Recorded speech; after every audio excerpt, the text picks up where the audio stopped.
de funciones cerebrales superiores. Bien, ¿pueden ver correctamente la pantalla? ¿Todos pueden ver que estoy presentando?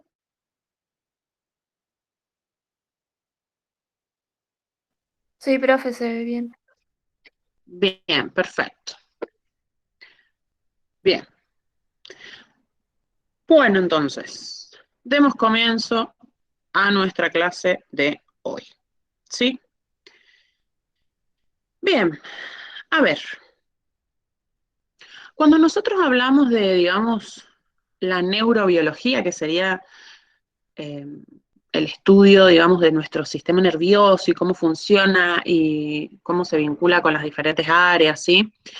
Eh, Básicamente esa área de la ciencia está orientada a aprender, o sea, a descubrir cómo funcionan diferentes mecanismos. Entre los mecanismos que esta ciencia estudia y quiere tratar de descifrar, está el mecanismo del aprendizaje y el de la memoria. Bien, entonces, acá vamos a distinguir dos conceptos.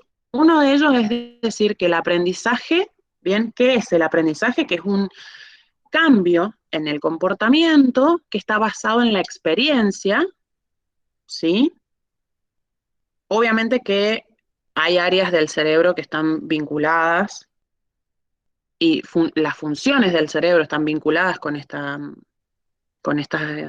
este aprendizaje, ¿sí? Y tenemos la memoria, bien, que la memoria es la capacidad o la habilidad que nosotros vamos a tener de almacenar y de recuperar información sobre experiencias que pasaron, ¿sí? Experiencias pasadas, que pueden ser propias o pueden ser ajenas. Bien, ahora, la memoria, ¿sí? Tenemos como diferentes clasificaciones de lo que es, bien, digamos, de acuerdo en función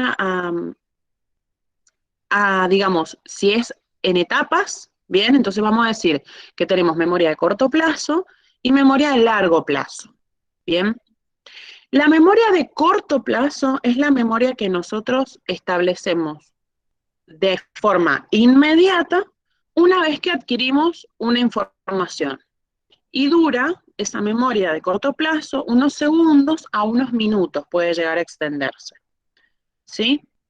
A través de un proceso de consolidación, es decir, el fijar esa memoria a corto plazo, establecemos la memoria a largo plazo. Bien, esta memoria a largo plazo ya es estable en el tiempo. ¿Sí? Un ejemplo, por ejemplo, muy simple de la memoria a corto plazo, puede ser cuando recordamos un número de teléfono, sí decimos, bueno, tengo que llamar a X lado a sacar turno. Quizás ahora con la tecnología como que estas cosas no las practicamos tanto, bien, pero sí uno por ahí eventualmente dice, tengo que acordarme de este número para hacer un trámite, qué sé yo, ¿sí? Entonces, esa memorización de corto plazo, bien, nos permite que nosotros recordemos, ¿sí? Ese número. Lo vamos a recordar el tiempo suficiente para poder utilizarlo. Bien, ahora, si nosotros seguimos utilizando ese número de forma periódica, bien, se va a transferir a nuestra memoria de largo plazo y ese proceso es un proceso de consolidación, ¿sí? Mientras más a menudo nosotros, digamos, practiquemos esa memoria a corto plazo, mejor establecido quedará nuestra memoria a largo plazo. ¿Bien? ¿Vienen bien hasta acá? ¿Alguien tiene alguna duda, alguna pregunta?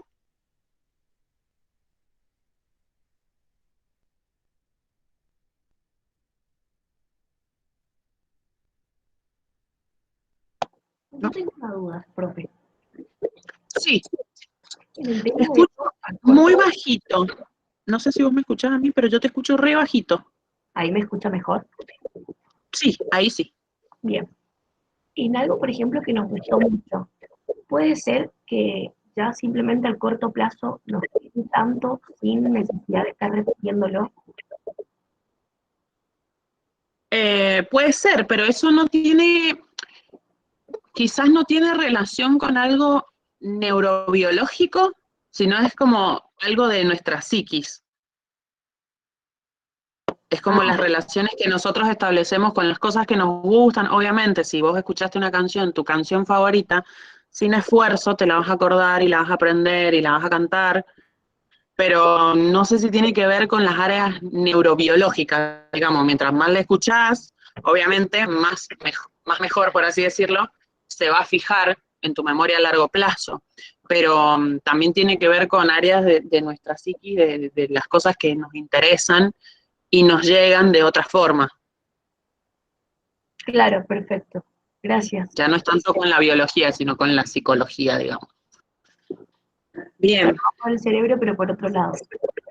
claro. Bien. Bien. ¿Alguna otra pregunta?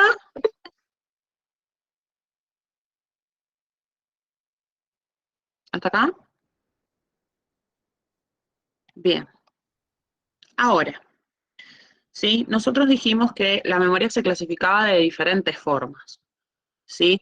Entonces, una de las formas de clasificar la memoria es de acuerdo a los recuerdos. Bien, es decir, nosotros vamos a hablar de memoria retrógrada y de memoria anterógrada, ¿sí?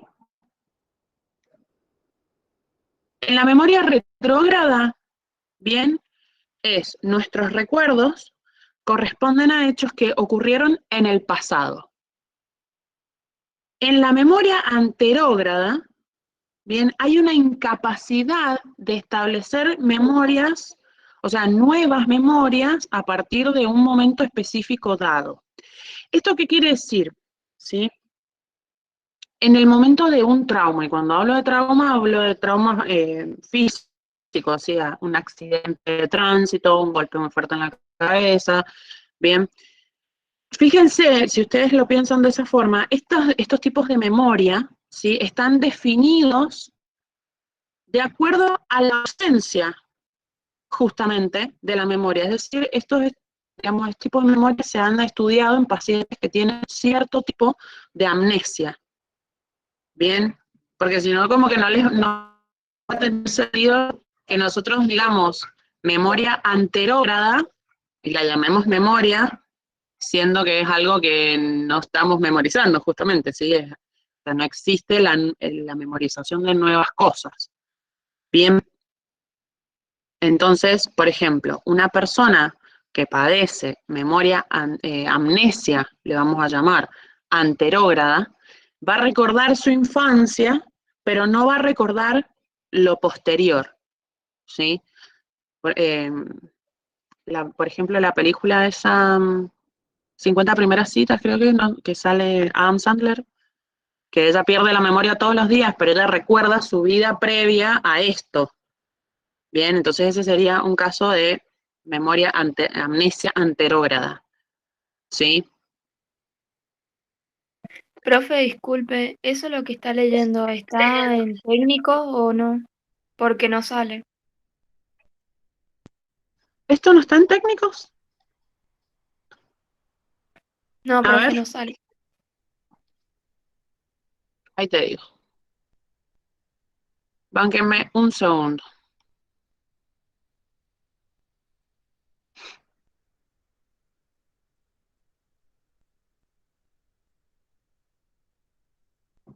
Ustedes, esta clase son toda gente de técnicos,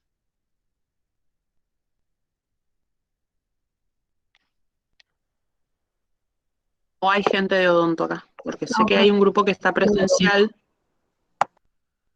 ¿Cómo? Que Yo también, soy de odontología, profe.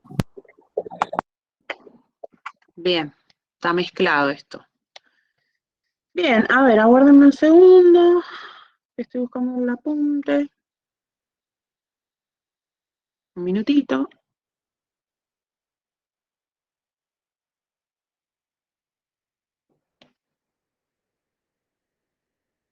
Bien, a ver acá, acá, acá.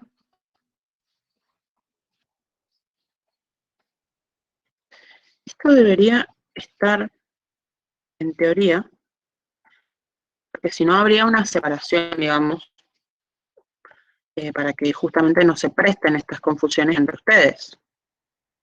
¿Sí? Profe, ¿puede ser que esto sea Sí, aprendizaje y memoria? sí, es eso. Yo lo tengo en odontología, no sé los chicos están en la punta de clase. Espera, bancame un segundo que estoy buscando la página. Ah, es que no tienen esto, los chicos de técnico no están en sus... mira, porque digamos toda la clase de hoy en técnicos no está, no figura. Bien, o tiene que haber un error con el cuadernillo. ¿Sí? Profe, la Sí, clase anterior estuvimos con la profe Gaby, ¿puede ser? Y sí. vimos aprendizaje y memoria. Los chicos de odontología nomás, porque los hizo desconectar a los chicos de técnica. Ah, bien.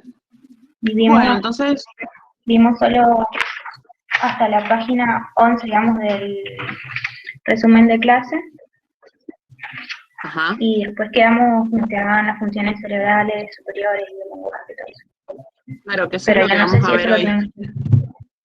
Claro, no, en los chicos de técnicos no está esto. No.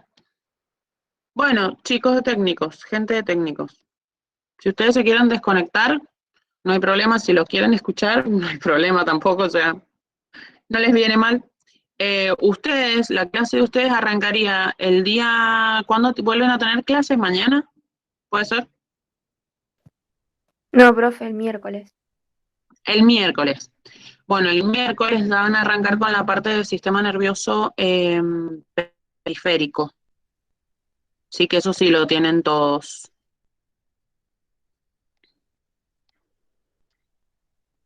Bueno, profe, Bien. entonces nos Así vemos. que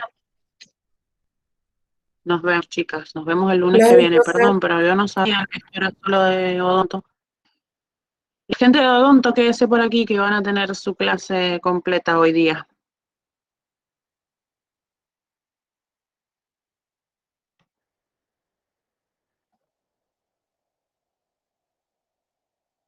Bien. Adiós.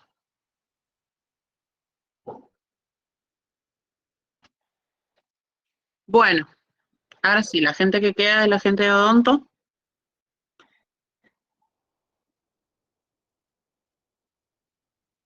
Bien. Bueno, como decía, retomemos lo que estábamos hablando. Habíamos mencionado la memoria retrógrada y la memoria anterógrada. Bien. Como dije, estos tipos de memoria, digamos, están basados en la falta de, es decir, en la amnesia. Sí, hay personas que van a tener diferentes tipos de amnesia. ¿Sí? Ahora, otra forma de clasificar la memoria, bien, va a ser acorde al contenido. ¿Qué quiere decir? Que la memoria nosotros la podemos clasificar en memoria declarativa o en memoria de procedimiento o una memoria que también se denomina implícita. ¿Sí? Memoria declarativa o explícita, nosotros, digamos, ese recuerdo que nosotros tenemos, nosotros lo podemos narrar. Bien, puede ser elaborado de forma narrativa. Si es implícita o de procedimiento, será una memoria motora. Bien, el ejemplo más básico es andar en bicicleta. ¿Sí? Ahora, estas funciones, esto que nosotros hemos mencionado, tanto la memoria y el aprendizaje, las vamos a encontrar en diferentes porciones de nuestro cerebro. ¿Sí? Esto ustedes ya lo han visto, el hipocampo, la amígdala, el tálamo, el prosencéfalo y la corteza prefrontal, que son las áreas involucradas en la memoria. ¿Sí? ¿Esto ya lo vieron?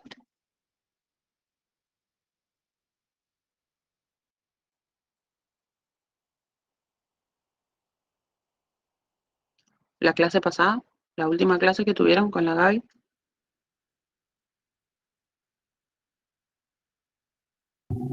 Sí, profe.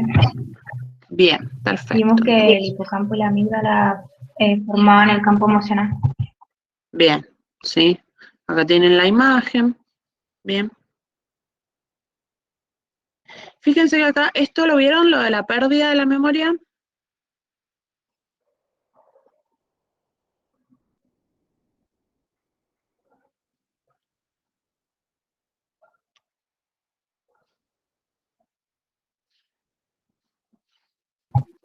Creo que lo vimos muy por encima, no me acuerdo bien. Bien, o sea, es muy básico esto, no se preocupen, ¿sí? Acá, digamos, si nosotros, ¿cómo perdemos la memoria? Bien, a través de un daño, ¿sí? Por ejemplo, un daño en el hipocampo, ¿sí? Si nosotros nos dañamos el hipocampo, no perderíamos las memorias de largo plazo, ¿sí? Pero sí en las memorias de corto plazo, ¿bien? O incluido el proceso de consolidación, ¿sí? Bien, o sea, una persona que tiene un daño en el hipocampo puede recordar a dónde vivía cuando era pequeño, pero no va a recordar a dónde vive en el momento actual, ¿sí? Bien, después, hay, digamos, ¿cuál es la base? ¿Qué es esto que ustedes van a ver acá? Ah, no, no lo tienen ahí. Sí, las bases neuroquímicas, es decir, de forma química, cómo funciona la memoria. Entonces, nosotros vamos a mencionar el prosencéfalo basal, ¿sí? Que es la fuente principal de acetilcolina, ¿bien? Que es vital, es un neurotransmisor que es vital para muchos procesos que ocurren en todo el circuito, pero en particular en la amígdala, ¿bien? Y en el hipocampo, ¿sí? Entonces está muy vinculado ese neuroquímico, digamos, ese neurotransmisor a estas zonas donde nosotros hemos vinculado la memoria, ¿bien? Si nosotros hablamos, por ejemplo, de la enfermedad de Alzheimer, estamos hablando de la neurodegeneración de esta porción de prosencéfalo basal, ¿sí? ¿Bien? Ahora, ¿sí? Hay una diferenciación que tenemos que aclarar con respecto a lo que ustedes han visto de aprendizaje y memoria, que es, digamos, todo lo que nosotros hemos estudiado tiene que ver con la memoria declarativa, ¿bien? Que es un proceso totalmente diferente a la memoria, digamos, que permite las respuestas motoras automáticas, ¿bien? Esa memoria de respuesta automática, es decir, el hábito, es, digamos, una memoria totalmente inconsciente que está almacenada en nuestros circuitos, en nuestros diferentes circuitos sensoriales, motores, emocionales inclusive, ¿sí? Y aparte, bueno, se considera que puede estar involucrado con el cerebelo, ¿bien? Hay algunas otras cosas que nos hacen olvidar también, es decir, que nos hacen generar la pérdida de la memoria, pero como dije recién, no son biológicas, sino que son de orden psicológico, ¿bien? Un trauma psicológico también puede impactar en las memorias, ¿sí? Bueno, vamos entonces acá con las funciones cerebrales superiores que vamos a estudiar entonces hoy día, ¿sí? Tenemos las nocias, ¿bien? Las praxias y el lenguaje, ¿bien? Entonces nosotros queremos saber qué es lo básico que ocurre en estos tres procesos, ¿sí? Las nocias es una capacidad, ¿sí?, que tenemos, que nos permite reconocer un objeto mediante un canal sensorial, ¿bien? Es decir, ver algo y decir, ah, es esto. A eso vamos, ¿bien? Si nosotros decimos que alguien tiene agnosia, bien, estamos hablando de una persona que tiene una incapacidad para reconocer un objeto o un rostro inclusive, a través de estos canales sensoriales, ¿bien? Canales sensoriales, es decir, el tacto, la visión, ¿bien? Reconocer objetos por la audición, ¿sí? Bien. ¿Por qué una persona no podría reconocer un objeto, digamos, de forma sensorial? Tiene que ver con que va a haber un defecto en todos los circuitos, en algunos circuitos de la corteza, ¿sí? Que nos permite, ¿bien? Combinar esos componentes, digamos, que tienen que ver con la imagen sensorial, o sea, con la impresión sensorial o con la imagen sensorial, y transformar esa impresión sensorial en una imagen que tiene un significado. Bien.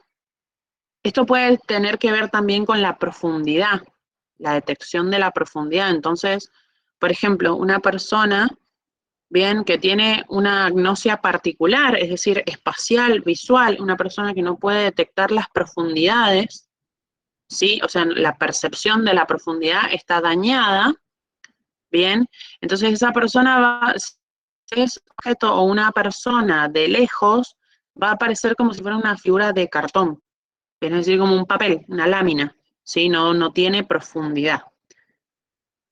¿Sí? ¿Se entendió lo que son las náuseas?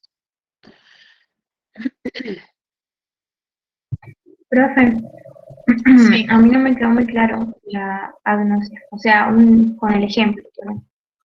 O sea, sí entendí, pero no entendí el ejemplo. Por ejemplo, mira, si vos decís que alguien tiene agnosia, obviamente que hay diferentes tipos de agnosias, ¿bien? Porque tenemos diferentes sentidos. Recordad que las agnosias están vinculadas con la capacidad de reconocer algo a partir de un canal sensorial, ¿bien? Entonces, por ejemplo, agnosia sería que vos veas un perro y no puedas elaborar en tu mente que eso es un perro, ¿sí?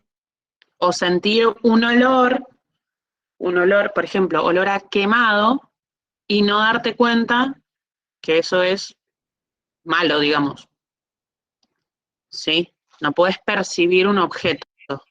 O sea, profe, que es la capacidad, tienen la incapacidad de relacionar las cosas, digamos, por así decirlo. Claro, o sea, no Porque, podés, directamente no lo percibís. O sea, vos podés saber lo que es en tu cabeza un perro, pero si vos lo ves, no te vas a dar cuenta.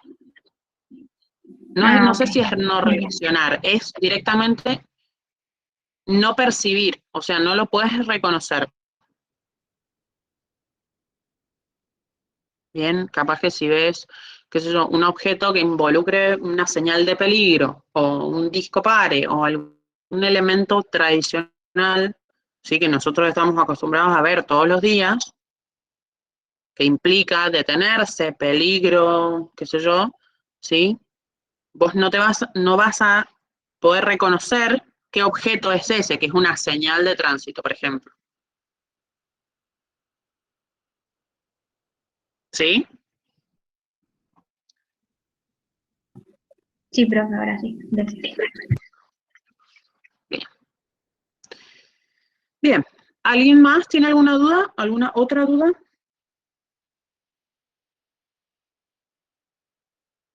Bien.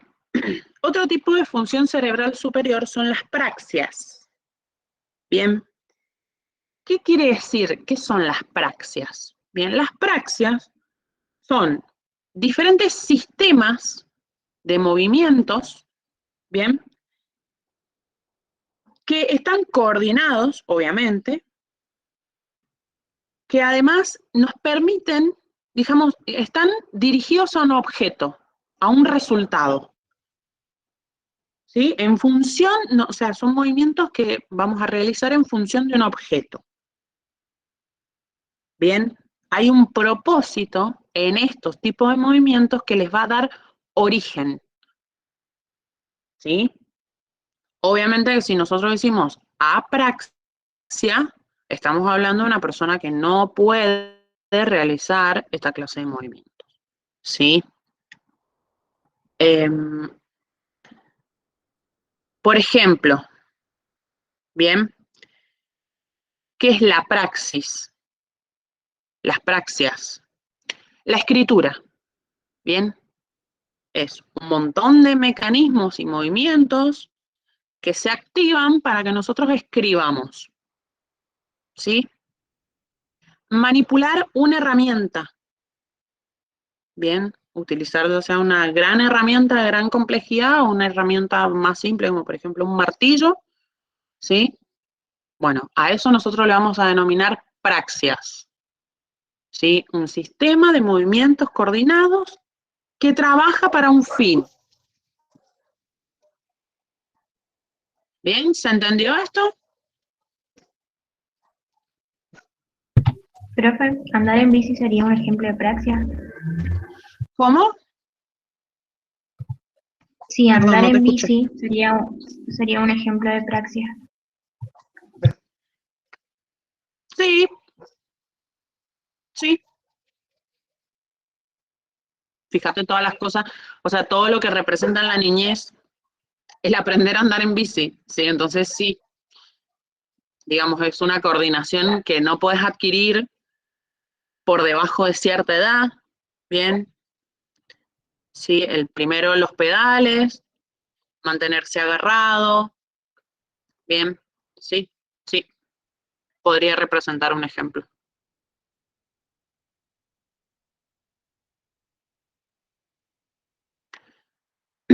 Bien, ahora, dentro de otras funciones cerebrales superiores que nosotros vamos a estudiar, encontramos las ilusiones y las alucinaciones.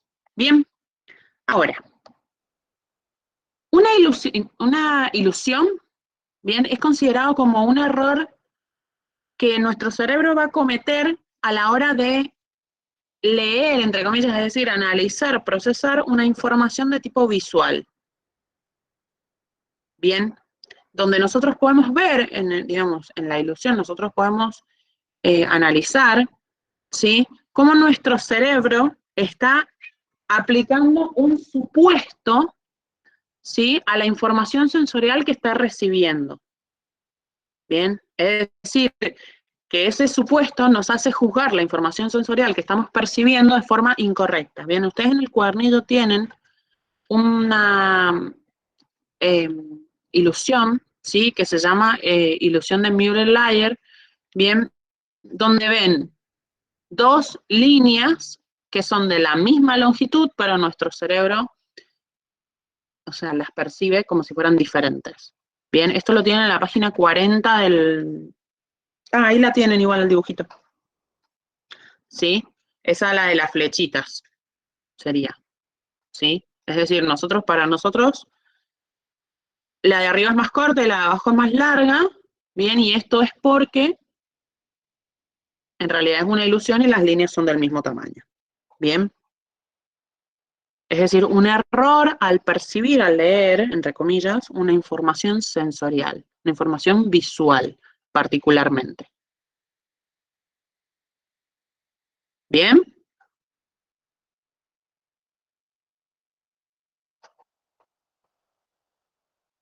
¿Se entendió esto?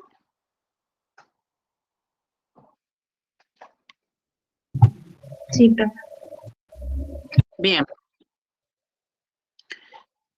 Bien.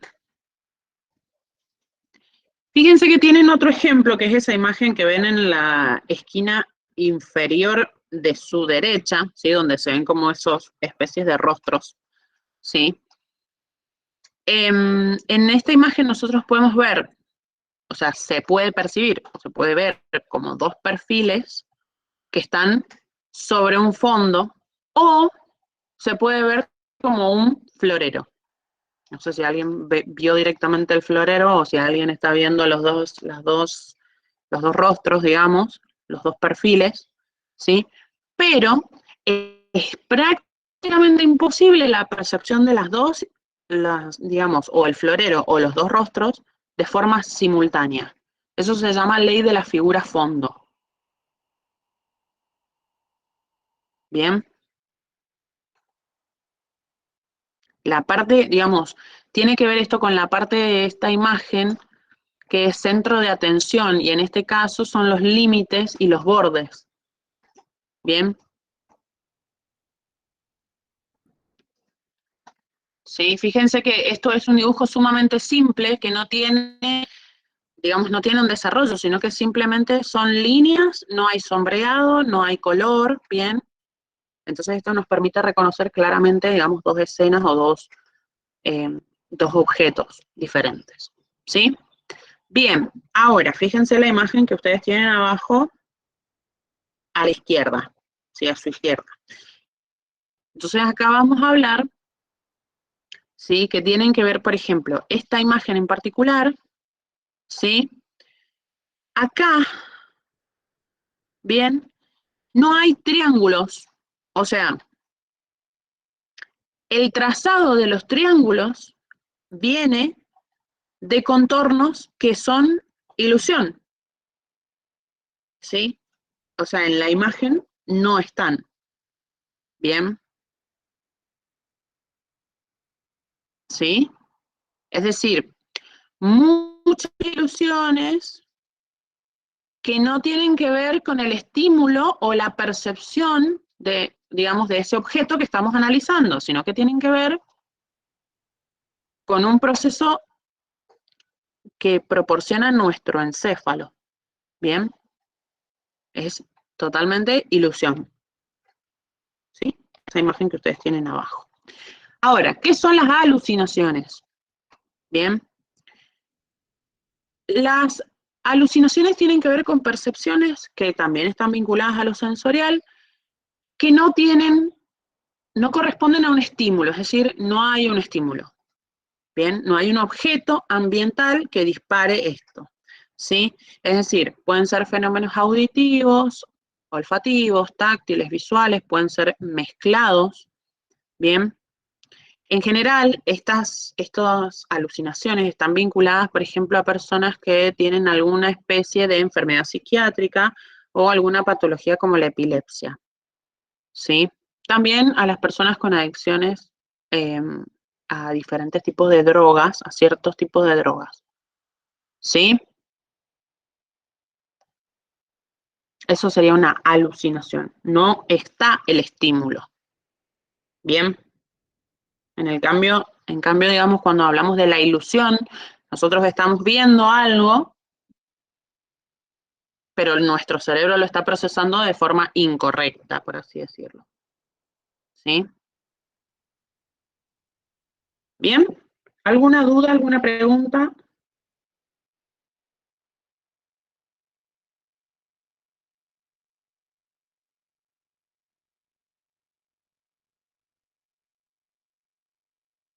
¿Vienen bien?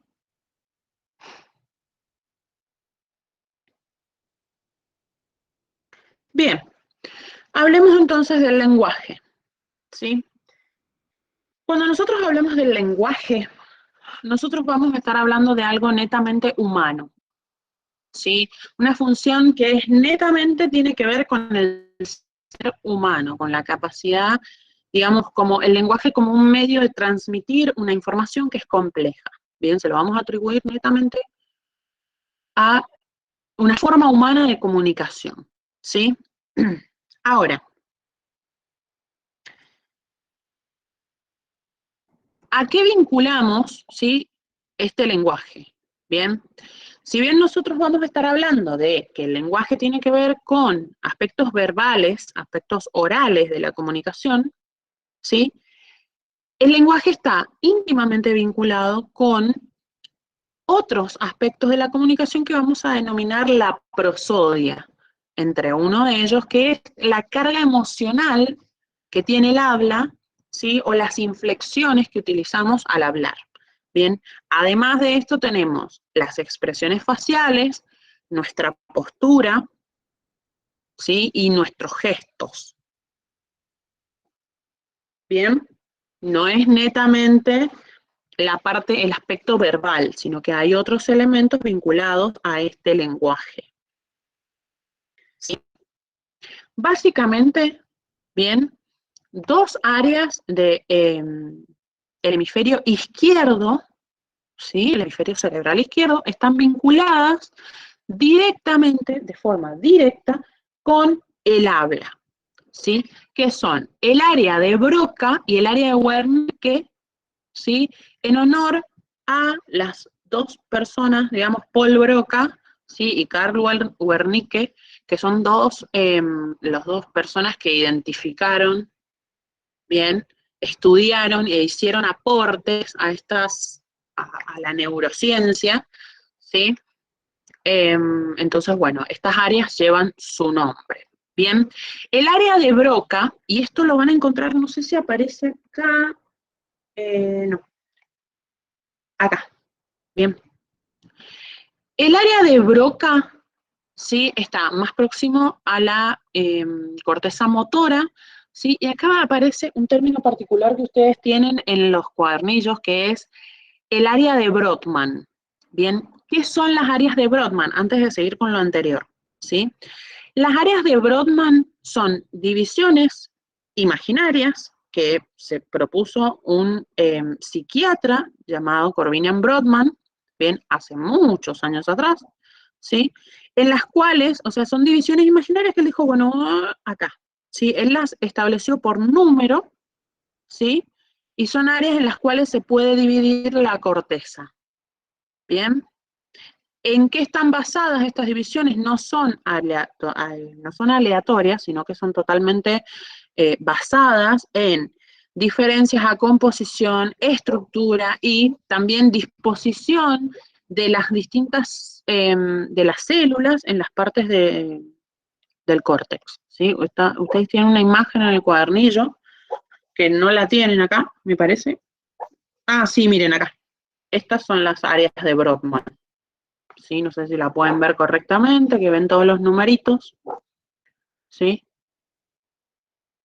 Así que no es que son divisiones al azar o números al azar, sino que está totalmente pensado y basado en posición, estructura, etc.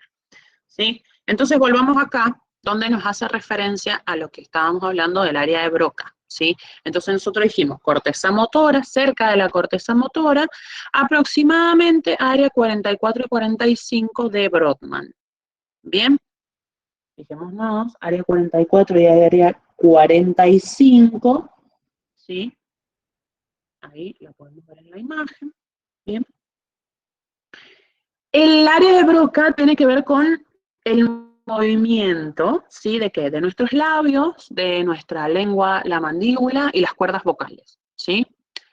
Si nosotros tenemos un trastorno, bien, en esta área, en el área de Broca, esto se va a denominar afasia de Broca, ¿sí? O afasia motora, que va a afectar la articulación del habla, ¿bien?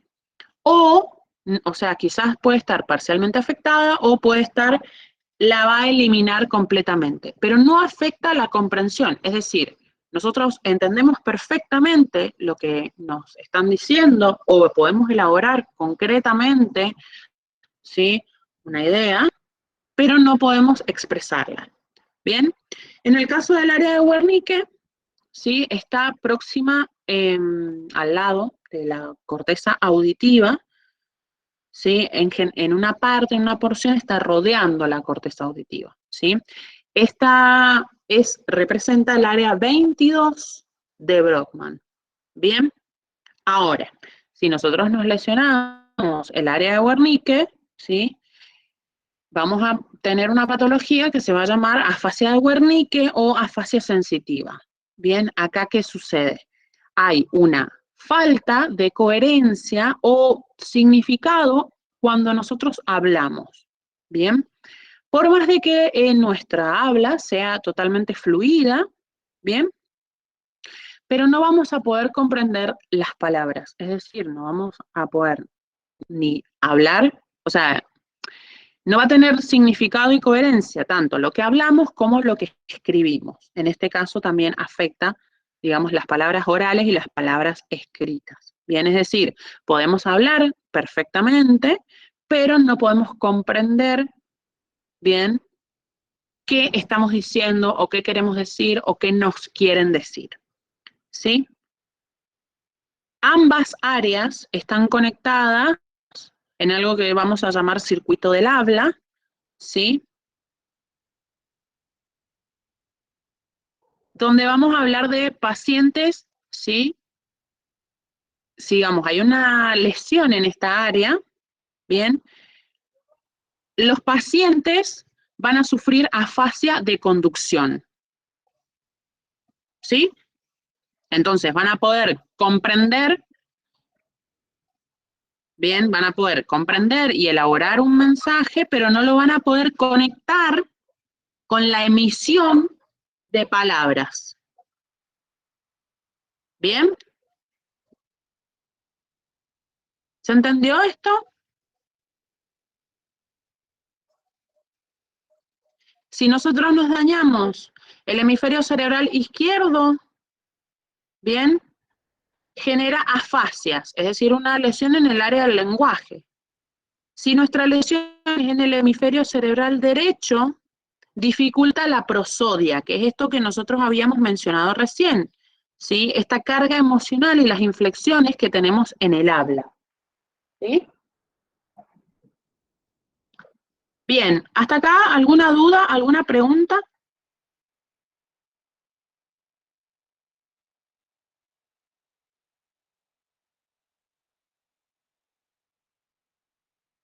Profe, Sí. el área de Wernicke Sí. rodeaba la corteza auditiva. A ver, te muestro, a ver si te puedo mostrar una imagen. Ah, no, no está acá. Sí, el área de Wernicke. Bien, vos tenés una imagen, en la página 41 tenés una imagen, ¿sí? Que te permite ver esto. Esa es el área de Wernicke. Chicos, ¿me aguardan un Ah, bien, segundo? profe. Que tengo un problema de conexión, aguárdenme un segundo, por favor.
Bien, ahí está, perdón, pero tenía que solucionar ese problemita.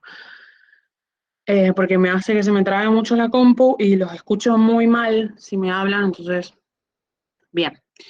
Bueno, ¿dudas, preguntas, consultas?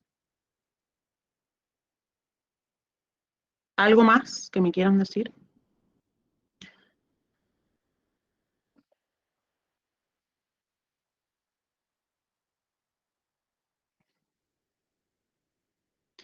Bueno, bien, bien. Vamos a hablar un poquito de esto que es plasticidad neuronal, ¿sí? Fíjense, nosotros, digamos, una información que hemos sostenido a lo largo de ¿sí? Nuestro estudio por ahí es que el cerebro de los adultos, en el caso estamos hablando específicamente de mamíferos, no hay, o sea, no se originan nuevas células por divisiones mitóticas, ¿sí? No se originan nuevas neuronas. Bien. En realidad, ¿sí? En la actualidad, se acepta que hay ciertas células que sí pueden diferenciarse en neuronas nuevas. Bien. Digamos, además de esto, durante mucho tiempo, ¿sí? Se creyó, bien, que en nuestro cerebro habían constantemente cambios y rearreglos que tienen que ver con el funcionamiento de las neuronas que lo van a estar formando, ¿sí? Estos cambios que van a existir en las conexiones y en los circuitos que generan, que forman las neuronas, bien, esto nosotros lo vamos a conocer como plasticidad neuronal. Estos procesos nosotros los vamos a vincular a algo que vamos a llamar plasticidad neuronal, ¿sí? Estos procesos, ¿sí? Básicamente incluyen modificaciones en la comunicación, ¿sí? Modificaciones en la comunicación de estas neuronas que estábamos hablando, ¿bien? Es decir, modificaciones que van a o fortalecer ciertas conexiones o las van a debilitar, ¿bien? Por ejemplo, aquellas conexiones que están vinculadas con los mecanismos del aprendizaje y la memoria, ¿sí? Bien. En algunas especies, o sea, en diversas especies, nosotros vamos a estudiar, bien, que por ejemplo, en vertebrados como los anfibios, sí hay procesos de regeneración neuronal luego post, digamos, una lesión o un daño, bien. A ver, entonces, un tema que quizás ustedes han escuchado mencionar sobre las células madre, ¿sí? Porque, ¿qué pasa? Bien.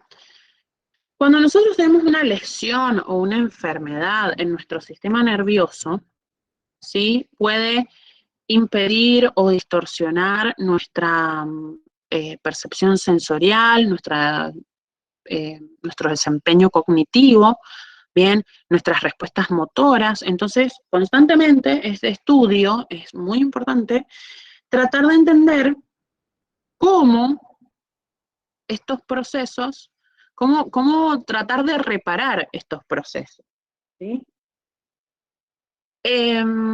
Si hay una lesión, bien, o hay un corte en una porción de un axón, bien, ambas neuronas, tanto la presináptica como la postsináptica, van a estar afectadas, bien, porque la neurona postsináptica directamente no va a recibir una señal. Esas señales aparentemente afectan el crecimiento, ¿sí? Es decir, que tiene un efecto que es de trófico, bien, ¿sí?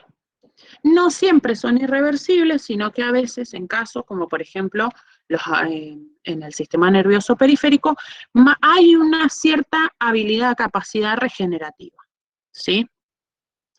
Esta capacidad de regeneración está vinculada esencialmente a factores quimiotróficos, es decir, factores que son, o sea, elementos que van a ser secretados por las células de la glía, ¿bien?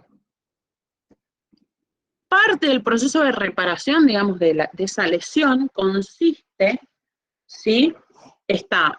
Consiste en formar las uniones sinápticas de forma adecuada, ¿sí? Entonces, esto es motivo de investigación. Profe, Sí. siempre, siempre el error, o sea, el daño se va a producir en el axón. Y fíjate que, o sea, lo que más va a dañar esto que nosotros estudiamos, o sea, nosotros estamos estudiando como todas nuestras áreas de nuestro cerebro trabajan en concordancia, digamos, en acuerdo para que nosotros podamos elaborar correctamente todas nuestras funciones, Bien, ahora, si una célula se daña en otro sitio que no sea el axón, ponele en el cuerpo, esa neurona directamente va a morir. ¿Sí? En cambio, si hay un daño en el axón, ¿sí? Hay un daño en la conexión, es lo reparable, digamos, una lesión que va a dañar un axón. Eso es lo reparable. Bien, puede ser, o sea, a ver, esto va a ser en un caso en que justamente haya una lesión en un axón. ¿Sí? Puede ser que haya una lesión muy grande y directamente muchas mueran directamente. Es decir, que se va a cortar una porción directamente del circuito. Y usted, profe, dijo que se pueden volver volver a como estaban antes, gracias a la mielina, ¿puede ser?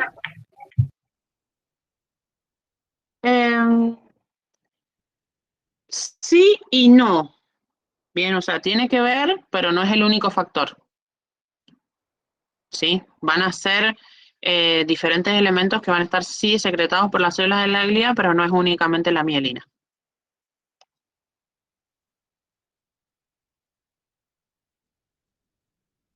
Bien.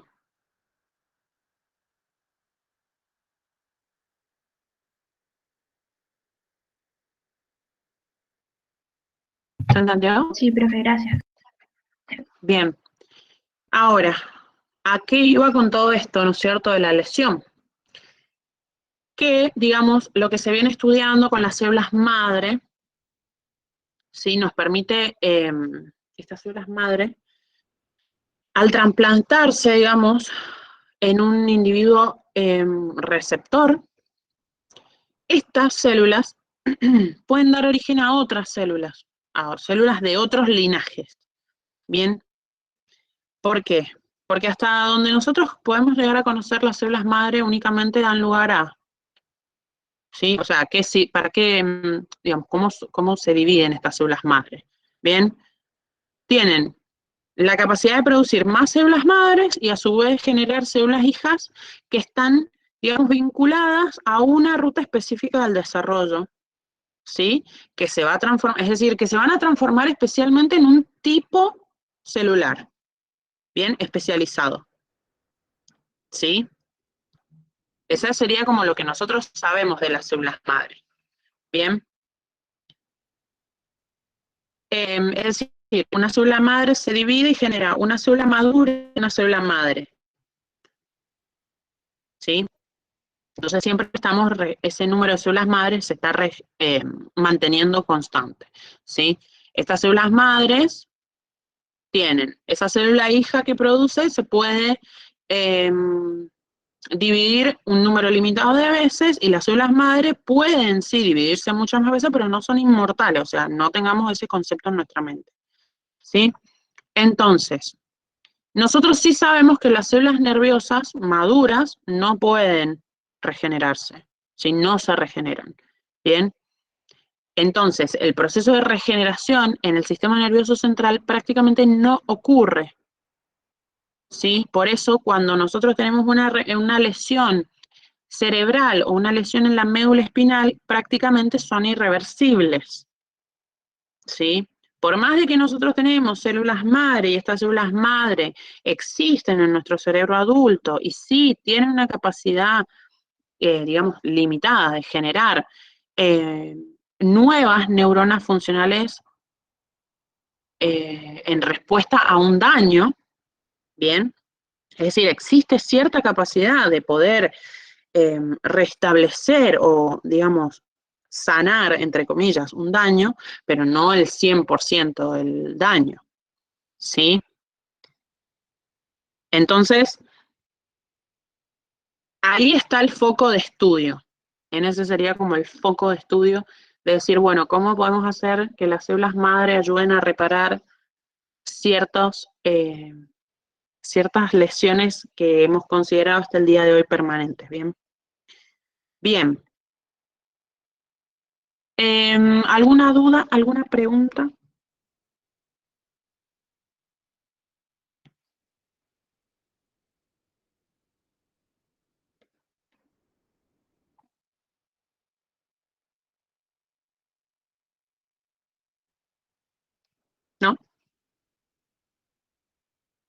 Bien, fíjense, nosotros dijimos que... ¿Tenía alguna pregunta? Perdón. No, profe, le iba a decir que no. Ah, bien, entonces continuamos, ¿sí? Habíamos hablado de la plasticidad neuronal. Bien, entonces nosotros dijimos, bueno, la plasticidad neuronal implica cambios en los circuitos y las conexiones que hay entre las neuronas. Pueden o fortalecer o debilitar las conexiones sinápticas, es decir, la sinapsis. Bien. Bueno, están vinculados, digamos, la plasticidad neuronal a esto que estábamos mencionando recién de la regeneración neuronal, digamos, post un daño, post un corte. Bien. Ahora, estos cambios, bien, y estos cambios en las conexiones de los circuitos pueden ser, por ejemplo, habituación o sensibilización. Bien, en el proceso de habituación vamos a estar hablando de que hay una disminución en una proporción, o sea, una cantidad de un neurotransmisor, bien, a causa, ¿sí?, de que hay una estimulación constante, bien, es decir, va una neurona esencial que va a tener o recibir una estimulación constante, bien, que se estimulan de forma repetida esta célula, entonces disminuye en esa célula la cantidad de neurotransmisor, ¿sí? Esto hace que haya un cese, es decir, que se delimite la respuesta motora, bien, causado justamente por esta disminución en esa cantidad de neurotransmisor, ¿sí? El proceso opuesto, es decir, ¿esto qué haría? Debilitaría una conexión sináptica, ¿bien? La habituación sería un cambio que está debilitando. El proceso opuesto a la habituación es la sensibilización, ¿sí? En el cual hay un incremento en esa cantidad de neurotransmisor, bien, y o sea, que es liberado obviamente por las neuronas que son sensoriales, ¿sí? Acá en teoría estaríamos fortaleciendo una conexión. ¿Bien?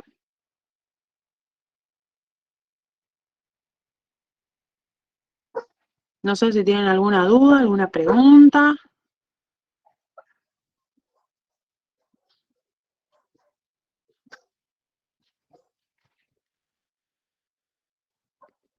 Algo sobre lo que hemos hablado, alguna parte que no entendieron que quieran que repitamos. Tenemos que dar unos minutitos, pero si no, hasta aquí, por lo pronto hemos llegado.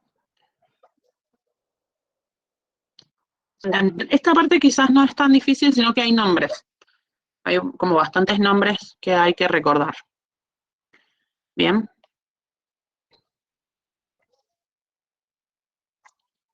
Bueno, gente, si no tienen ninguna duda, ninguna pregunta, hemos llegado al fin de nuestra clase, ¿sí?